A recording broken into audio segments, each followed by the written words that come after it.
Ito na naman ako. Yung mga idol, may kuha na kami. Papakita ko na sa inyo yung isda ang kuha namin. Okay? Yung mga idol, oh.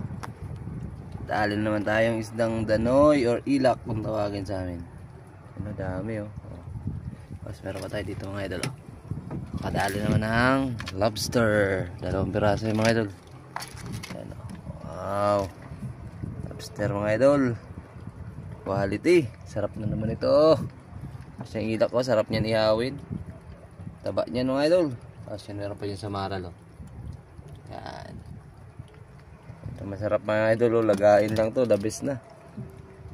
Laban na yan. Laga lang. Ito natin, oh. Wow. Okay. Medyo malaki na siya mga idol. Good size na, oh.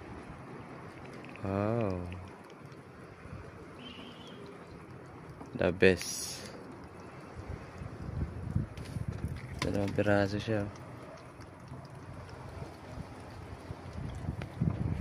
Okay. Lang mga idol. Keep watching.